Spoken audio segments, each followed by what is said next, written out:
So nyikwara mogi duto te kamoro amora ma gintie noyawore mosna osiepna ma Oscar ma un studio kanyo.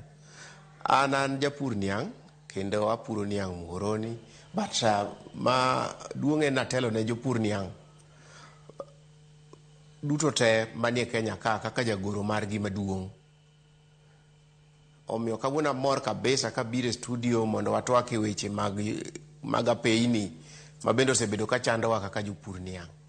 Iwacho maber, awinjo kiwacho ni nitie moko mabedo launched, to kose bedo launched to piny olinga linga.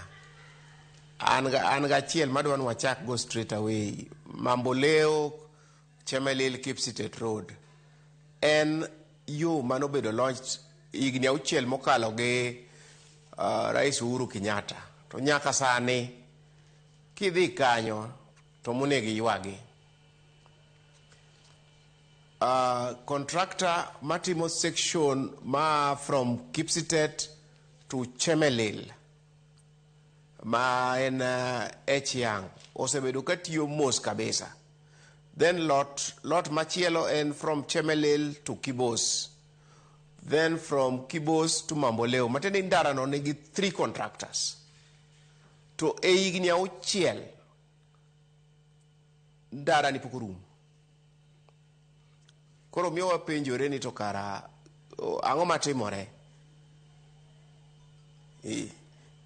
Ero kama na inye tuoni mane michak godo nikech ang'e ni iwuok e kaunti mano ma Kisumo to yore wang' apini mopogore opogore mana kaka niwacho ni Apaya ma kamano noyang kod jatend piny. Nyaka sani naneno ka bath Apaya no natimo limbe machiegni ni e kaunti ma Kisumo, naneno ka bath Apaya na hinya king'iyo interchange ma Mamboleo naneno kosetieki. Kata kamano miwacho ni Mamboleo madhi Miwani gi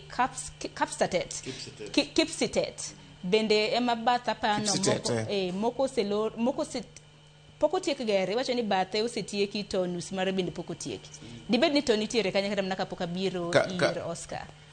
Kamu osetieki manigi lam ten kabisa, is less than 10 kilometers. 10 kabisa. Ero kama na inya. Haparo ni Oscar mane me bende wabiro bedo kwa chako ga hinya yore mopogore opogore mantiere gwenge mago makalu mabende nochaki kwa chako mnagi kaunti ma Kisumu, wadhi e kaunti mari Siaya, kaunti ma Migori, kaunti ma Homa Bay kin mamoko. Nang' mani chenro makamagi moko kuom gichako to moko bende kurum. Iwinjo kanyo ka Ogendo chako kanyo gi wang' Apaya mano ma Mamboleo Miwani gi Kipsitet. Gima ero gi program ma kugono watimo kodi. Okwa generalize. Kamu Ogendo chako no is very good. Specific projects. Yes. Because on general projects give different problems. To on behalf of Serekal, Emnani, I also do research. The matim regi barabaran. Okay, kata 6 years kako Ogendo wachano. It is actually 10 years. To interchange Mamboleo e Muserumu gi 10 kilometers. Gino nyocha onge pesa. Pesa no go last week. Like ginenentig certificates, such a contract to you, team certificates. 443 million was paid to the contractors last week. Problem man until neonge pesa simply because aparon kama serikali no kete pesa or whatever has happened for 10 years, get different budgets.